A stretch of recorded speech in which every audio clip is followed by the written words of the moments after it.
Students, hope you all are doing good. तो जैसे कि हम जेकेपी कांस्टेबल एग्जाम की सीरीज जो है वो कंटिन्यू कर रहे हैं, जिसमें हमने अभी तक abbreviations, important dates, popular personalities और आरटीआई एक्ट के बारे में पढ़ा है। Latest pattern, statement based questions और match the following type questions हमने किए प्रैक्टिस। आज की जो वीडियो है इसका टॉपिक रहेगा आपका इंडस वाटर ट्रीटी।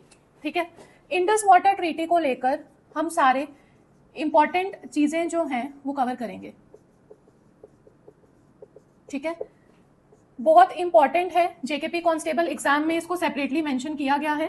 तो एक क्वेश्चन तो हम मान के चलते हैं कि इंडस वाटर ट्रीटी से आपका आएगा, एक क्वेश्चन आरटीआई से आएगा। तो इसके इंपॉर्टेंट फैक्ट्स मुझे कमेंट सेक्शन में जरूर बताना आप भी, ताकि एक नॉलेज शेयर हो पाए कमेंट सेक्शन में।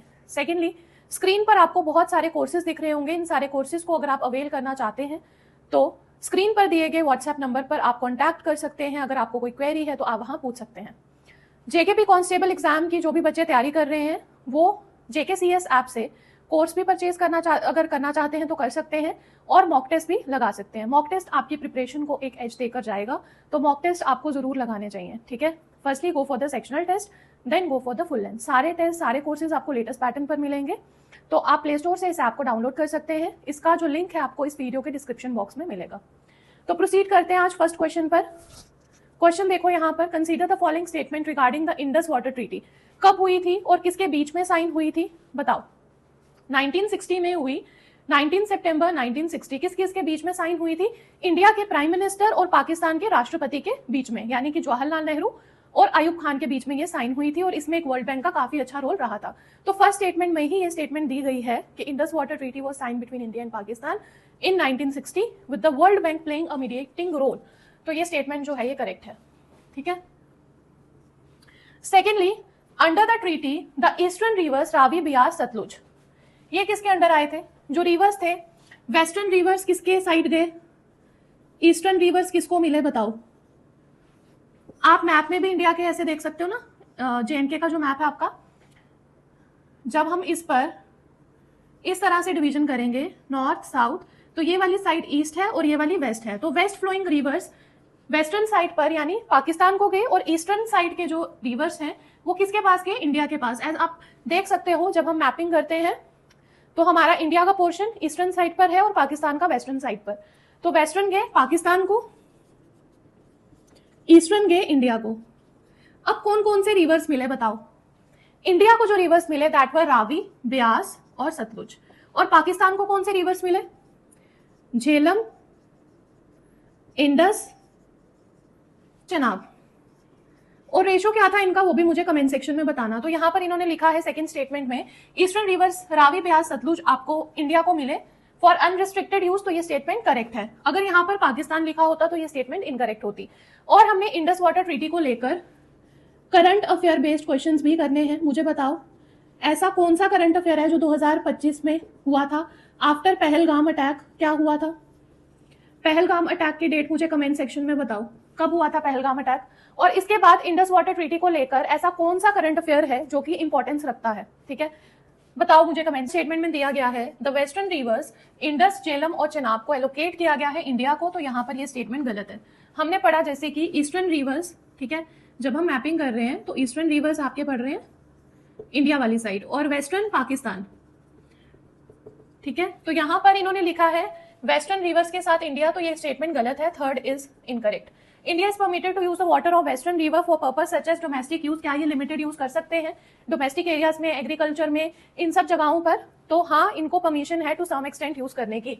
तो ये स्टेटमेंट करेक्ट है। अगर इस क्वेश्चन में हमें पूछा गया है इनकरेक्ट, तो incorrect statement is third only, और अगर करेक्ट होता तो आता first, second and fourth. In fact है कि वेस्टर्न रिवर्स पर इंडिया को कहां पर परमिटेड यूज दिया गया है। This is important. ये 4 पॉइंट्स आपने याद रखने हैं। एक तो डोमेस्टिक यूज में यूज कर सकते हैं, लिमिटेड जो कंडीशंस दी गई हैं, एग्रीकल्चर में, इरिगेशन में, नॉन कंजम्पटिव यूजेस में, और हाइड्रो इलेक्ट्रिक पावर जनरेशन, वो भी specifically run of the river projects पर। This is very important. यहां पर आपको स्टेटमेंट बेस्ड ये क्वेश्चन पूछ सकते हैं कि अब तक 3 चीजें डाली हो और एक में वो किसी चीज को रिप्लेस कर दें या फिर इनकरेक्ट डाल दें। ठीक है, तो ये आपको चारों चीजें याद रखनी है कहां पर परमिटेड यूज है। करंट बेस्ड बहुत ही ज्यादा, ये पीआईबी में आया था आपका। ठीक है, तो इंडस वाटर ट्रीटी को लेकर करंट में आपका ये है कि 23 अप्रैल 2025 इंडिया ने डिसाइड किया कि इंडस वाटर ट्रीटी जो 1960 में हुई थी उसको एबियंस में रखना। एबियंस हो गया टेम्पररी रोकना, स्थगित करना किसी चीज को। This word is very important.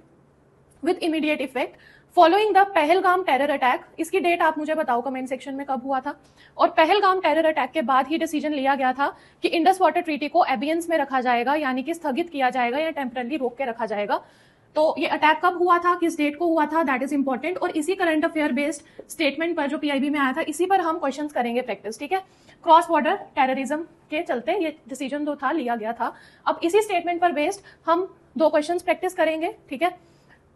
यहां पर जो डेट एक इंपॉर्टेंट है दैट इज 23 अप्रैल 2025 और पहलगाम टेरर अटैक और इसकी डेट दैट इज इंपॉर्टेंट। ये क्वेश्चन देखो यहां पर, India decided to keep the Indus water treaty 1960 in abeyance in April 25 primarily in response to which event. जो हमने करंट फैक्ट पढ़ा इंडस वाटर ट्रीटी को लेकर, उसी पर ये क्वेश्चन है, आप इजिली अटेम्प्ट कर सकते हैं। कौन सा अटैक था वो, उरी, पुलवामा, पहलगाम या कारगिल वॉर। तो पहलगाम टेररिस्ट अटैक था जिसकी डेट है आपकी 22 अप्रैल 2025, ठीक है।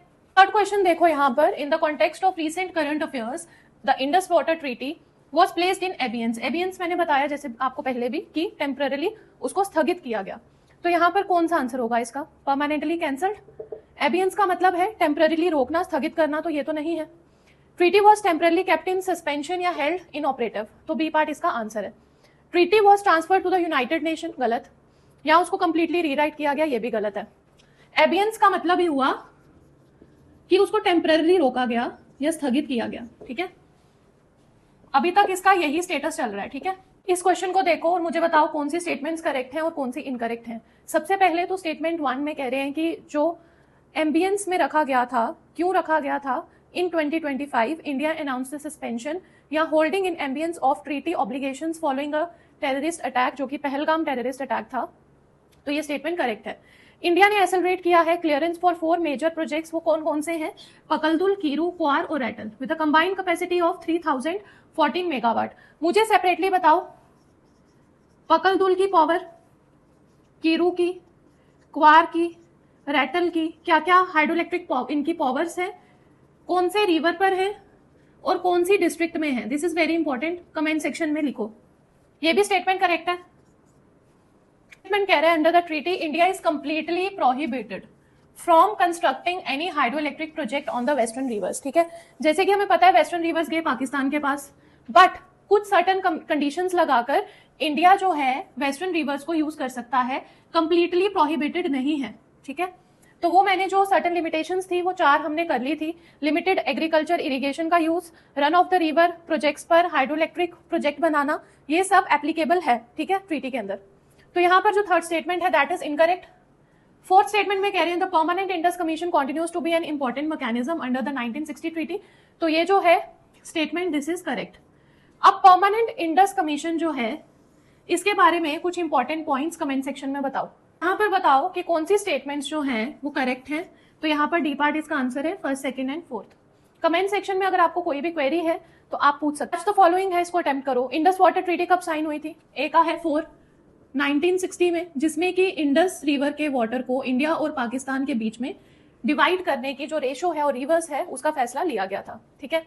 J&K assembly resolution, this is important. के असेंबली रेजोल्यूशन ने 2002 में क्या किया था, एक रेजोल्यूशन पास किया था जिसमें इस ट्रीटी को एब्रोगेट करने के लिए या कंपेंसेशन मांगने की डिमांड की गई थी। ये जो ट्रीटी थी ना, ये J&K के लिए डिसएडवांटेजियस प्रूव हो रही थी। 2005 में स्टडी की गई कि ये जो इंडस वाटर ट्रीटी जो हुई है ये J&K की इकोनॉमी पर एक बहुत ही बैड इफेक्ट जो है वो डाल रही है। तो यहाँ पर क्या हुआ, IWM institute sir Ratan Tata study क्या आएगा यहाँ पर 2005 में इस चीज के बारे में डिस्कस किया गया कि J&K की जो इकोनॉमी है वो काफी, इस पर एक बुरा प्रभाव पड़ रहा है इंडस वाटर ट्रीटी का। किस किस चीजों पर इफेक्ट पड़ रहा था, एग्रीकल्चर आउटपुट पर और अनरियलाइज्ड हाइड्रो पावर प्रोजेक्ट्स पर, ठीक है। तो ये स्टडी हुई थी 2005 में। ने पाकिस्तान को ट्रीटी रिवाइज या रिव्यू करने की एक रिक्वेस्ट की थी 2024 में। यहां पर जो कोट्स दिए गए हैं उसके अकॉर्डिंग ए पार्ट आपका आंसर है और इसको एक ट्रिक के रूप में आप इस तरह से भी एक ट्रिक के तौर पर इसको याद कर सकते हो। ईयर्स को बताओ कमेंट सेक्शन में, 1960, 2002, 2005, 2024, दीज आर इंपॉर्टेंट। और 25 जो है क्या करंट फैक्ट है इंडस वाटर ट्रीटी को लेकर, बताओ कमेंट सेक्शन में, ताकि आपका अच्छे से जो है रिवाइज हो पाए। और आपको जो चीजें पता है इंडस वाटर ट्रीटी को लेकर, आप कमेंट सेक्शन में उसे जरूर शेयर करें, ताकि कमेंट सेक्शन में एक नॉलेज का जो है हमारा इकट्ठा हो पाए और शेयर हो पाए सबके साथ, ठीक है। देखो ये क्वेश्चन बहुत ज्यादा इंपॉर्टेंट है, इंडस वाटर ट्रीटी के क्या रिलेशन थे किस हाइड्रो इलेक्ट्रिक पावर प्रोजेक्ट के साथ, ठीक है। तो यहां पर लिखा गया है, under the Indus water treaty which hydro electric power project, जो कि चनाब रिवर पर था, एक मेजर पॉइंट ऑफ डिस्प्यूट बना था इंडिया पाकिस्तान के बीच में। कौन सा था इन चारों में से, कमेंट सेक्शन में मुझे बताओ आंसर, ठीक है।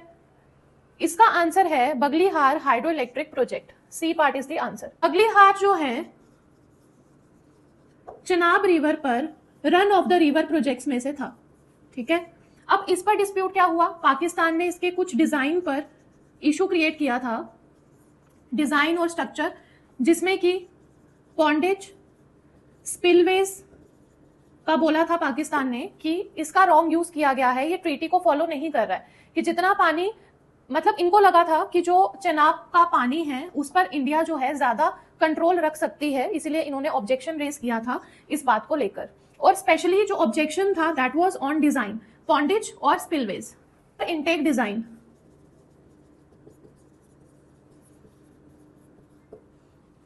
देन पाकिस्तान ने 2005 में वर्ल्ड बैंक को एक न्यूट्रल एक्सपर्ट की मांग की थी, जो कि एक राय दें इस मुद्दे पर। वो कौन थे न्यूट्रल एक्सपर्ट, कमेंट सेक्शन में बता। ही वॉज प्रोफेसर रेमंड लफित, ठीक है।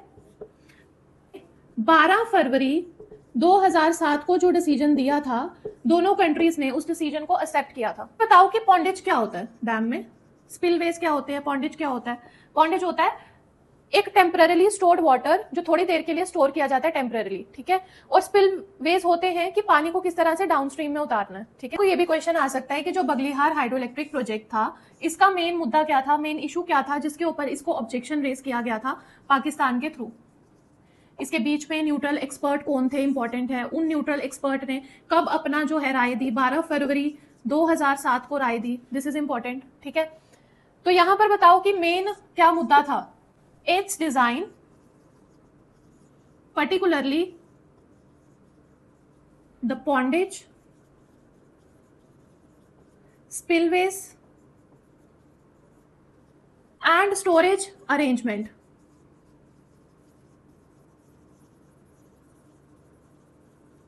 ठीक है, दिस इज वेरी इंपॉर्टेंट।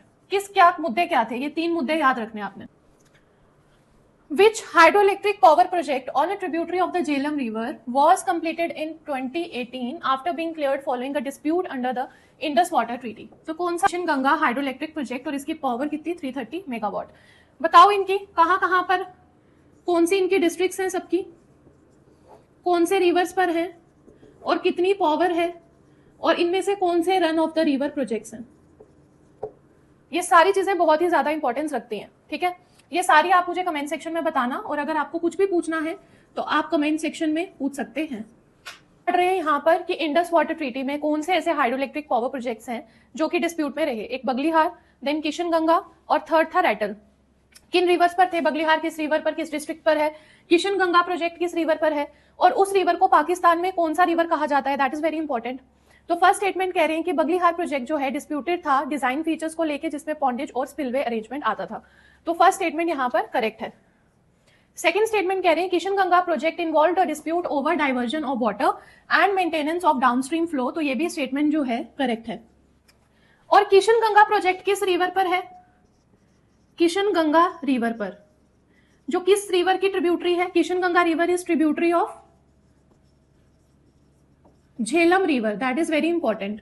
और किशन गंगा रिवर को पाकिस्तान में क्या कहा जाता है, नीलम रिवर, ठीक है। Is Ratle hydroelectric project has also been the subject of disagreement. तो ये स्टेटमेंट करेक्ट है। और रेटल किस पर है, किस रिवर पर है, रेटल जो है चेनाब रिवर पर सिचुएटेड है। All 3 projects are located on the Indus river itself. तो ये स्टेटमेंट इनकरेक्ट है। इंडस वाटर ट्रीटी का मतलब ये नहीं है कि ये प्रोजेक्ट्स इंडस रिवर पर हैं, ऐसा कुछ भी नहीं है। इंडस वाटर ट्रीटी जो है ये इंडस रिवर्स को तो इंक्लूड करती है, पर प्रोजेक्ट्स का इसमें डायरेक्ट कोई रिलेशन होना इंपॉर्टेंट नहीं। प्रोजेक्ट्स जो हैं वो directly Indus water river system पर नहीं है, ठीक है। रेटल प्रोजेक्ट को लेकर क्या चीजें हुई थी, रेटल प्रोजेक्ट को लेकर क्या चीजें हुई थी, कमेंट सेक्शन में मुझे बताओ। पर एक इंपॉर्टेंट एग्जाम पॉइंट है, the Indus water treaty covers the Indus river system which includes the Indus, Jhelum, Chenab, Ravi, Beas and Sutlej. So a project does not have to be directly on the main Indus river to come under the treaty.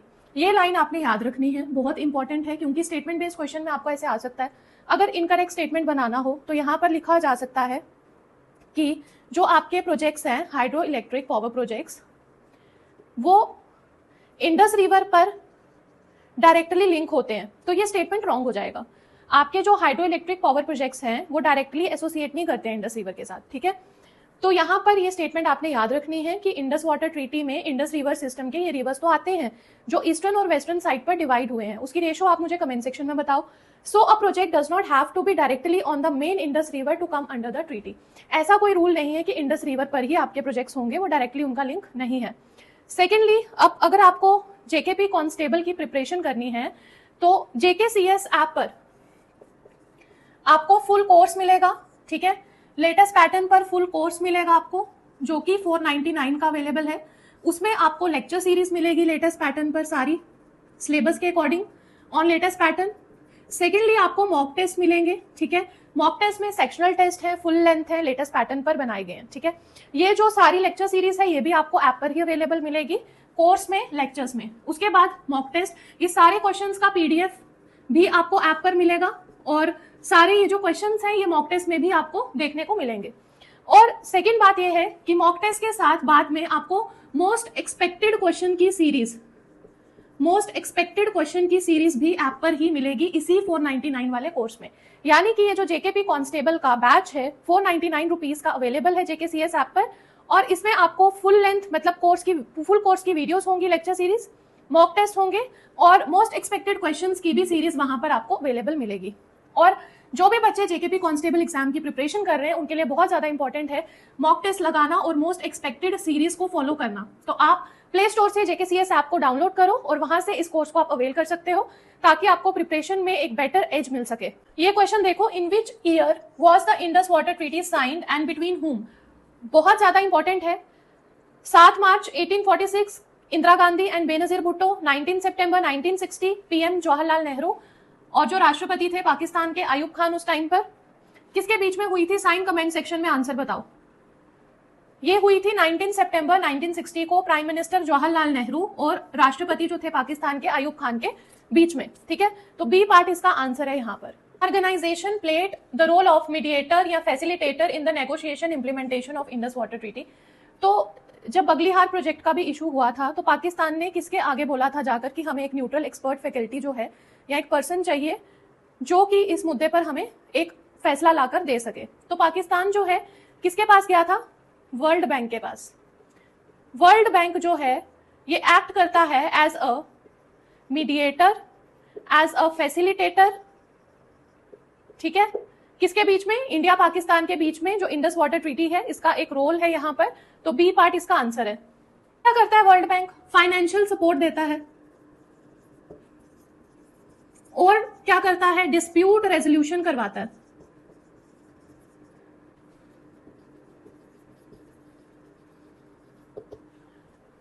World bank is very important here. Bank जो है ये facilitate किस तरह से करता है? ये India और पाकिस्तान इन दोनों पार्टीज को एक फैसले पर कि आप नेगोशिएट करो और एक फाइनल एग्रीमेंट पर पहुंचो। Sharing of Indus water treaty. World bank ने क्या किया था? It helped formulate the treaty. मतलब जो इंडस वाटर ट्रीटी थी 1960 की, इसका फ्रेमवर्क वर्ल्ड बैंक ने ही किया। It assisted developing the framework eventually became the Indus water treaty in 1960। अब वर्ल्ड बैंक ने फाइनेंशियल असिस्टेंस कैसे प्रोवाइड की थी? इंडस बेसिन डेवलपमेंट फंड के थ्रू। फाइनेंशियली असिस्ट किया था इंडस वाटर ट्रीटी को वर्ल्ड बैंक ने। ये जो फंड है, ये फंड बहुत ज्यादा इंपॉर्टेंट है, इंडस बेसिन डेवलपमेंट फंड, और ये डिस्प्यूट रेजोल्यूशन करवा रहा है। 2005 में बगलिहार प्रोजेक्ट के डिस्प्यूट में इसने एक न्यूट्रल एक्सपर्ट प्रोवाइड किया था, अब उसका नाम आप मुझे बताना, ये हम पढ़ चुके हैं, ठीक है। कोई भी क्वेरी है तो आप पूछ सकते हो कमेंट सेक्शन में, और स्क्रीन पर आपको काफी सारे कोर्सेज दिख रहे होंगे। अगर आप कोई भी कोर्स परचेज करना चाहते हैं तो JKCS ऐप को डाउनलोड करो प्ले स्टोर से, वहां पर ये सारे कोर्सेज बहुत ही अफोर्डेबल कॉस्ट पर अवेलेबल हैं। और जो भी स्टूडेंट्स JKP कांस्टेबल की प्रिपरेशन कर रहे हैं उनको ये सारे जो लेक्चर सीरीज है, सारी लेक्चर सीरीज आपको कहाँ अवेलेबल मिलेगी? JKCS ऐप पर। वहां पर JKP कांस्टेबल बैच में you will get the lecture series, mock test series जिसमें कि लेटेस्ट पैटर्न पर सारा मटेरियल अवेलेबल है, ठीक है, sectional test, then full length, उसके बाद आपका जो मोस्ट एक्सपेक्टेड क्वेश्चंस की सीरीज होगी, आप वहां पर उसको प्रैक्टिस कर सकते हो। मोस्ट एक्सपेक्टेड सीरीज आपको बहुत हेल्प देकर जाएगी एग्जाम में, and even the mock test. तो आप प्ले स्टोर से JKCS ऐप को डाउनलोड करो, और ये सारा जो कोर्स है 499 में अवेलेबल है कोर्स, इसको आप परचेज कर सकते हैं, ठीक है। लिंक आपको इस वीडियो के डिस्क्रिप्शन बॉक्स में भी मिल जाएगा ऐप का।